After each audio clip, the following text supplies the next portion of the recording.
Selamat menyaksikan. Assalamualaikum warahmatullahi wabarakatuh.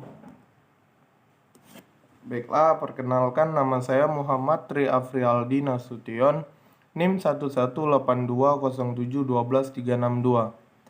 Saya adalah mahasiswa ilmu hukum yang berkonsentrasi HTNA, lokalnya lokal A.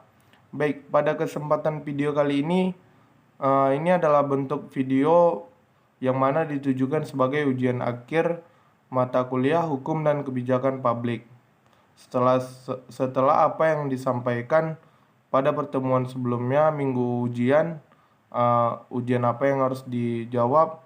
Nah, pada kesempatan kali ini saya akan menjawab ujian ini dalam bentuk apa yang telah disampaikan, yaitu melalui presentasi. Nah, pada video ini saya akan mencoba menjawabnya, yaitu dengan pertanyaan yang pertama ialah kebijakan-kebijakan apa saja yang harus pemerintah lakukan agar dapat kuliah tatap muka. Baik, adapun kebijakan tersebut antara lain yaitu yang pertama, kebijakan melakukan sosialisasi mengenai prosedur kuliah tatap muka. Nah, guna agar mahasiswa ataupun dosen ataupun pegawai mengetahui seperti apa prosedur ketika tatap kuliah di masa COVID-19. Nah, kemudian melaksanakan vaksinisasi terhadap mahasiswa atau mahasiswi, dosen, dan pegawai kampus lainnya. Nah, kemudian tetap melaksanakan protokol kesehatan 5M. Nah, yang kemudian kebijakan yang terakhir yang perlu dilakukan pemerintah agar dapat kuliah tatap muka yaitu membatasi jam operasional kampus. Mungkin biasanya kampus buka sampai maghrib. Nah, mungkin pada kuliah tatap muka di keadaan COVID-19 ini cukup sampai jam 5 saja. Kemudian soal yang kedua yaitu cara mengatasi kebijakan yang menemui 3 permasalahan perusak kebijakan.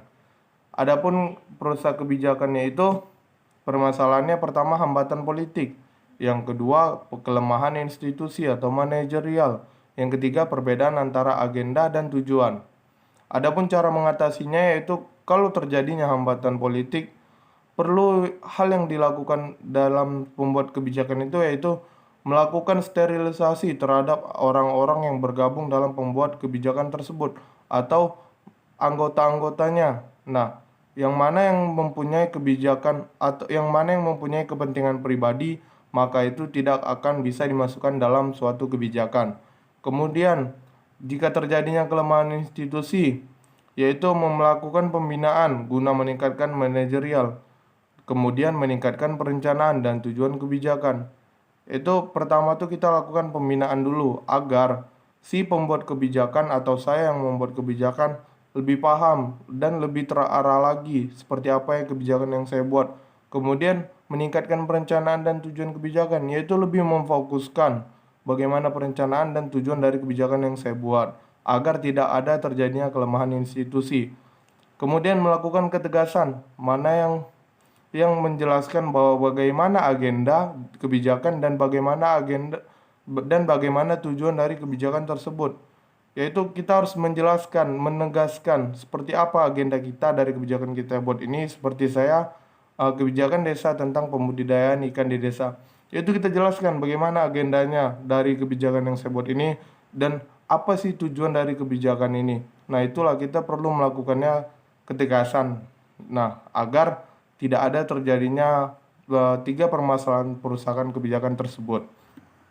Nah, kemudian adapun soal yang terakhir yaitu pandangan positif dan pandangan negatif dari kebijakan kawan-kawan. Ya, dan di sini saya mengambil kebijakan dari Bayu Hudianto dengan judul kebijakan yaitu kebijakan desa tentang pengelolaan dan pemeliharaan lingkungan di desa.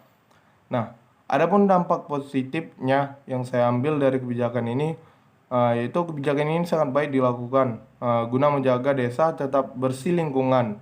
Kebijakan ini diharapkan dapat berjalan sebaik mungkin karena lingkungan merupakan hal yang harus terus diperhatikan. Nah, Sudah nampak ya dari judulnya pengelolaan dan pemeliharaan lingkungan, tentu hal ini akan berbuah positif bagi masyarakat di desa.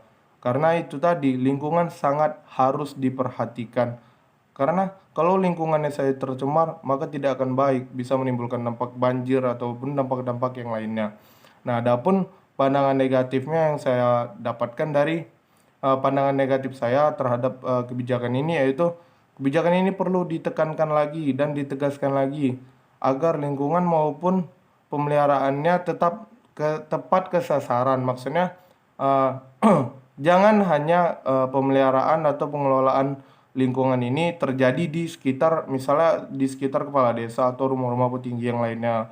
Nah, jangan kalau bisa kebijakan ini tetap berjalan maupun dia masyarakat biasa ataupun apa. Yang penting itu lingkungan dari desa dan itu harus tetap terjaga dan tetap dilakukannya pemeliharaan ataupun pengelolaan agar lingkungan di desa itu merata di apa ya, pemeliharaan dan pengelolaannya.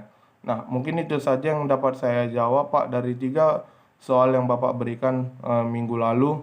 Lebih dan kurang saya mohon maaf. Billahi taufiq wal hidayah. Wassalamualaikum warahmatullahi wabarakatuh.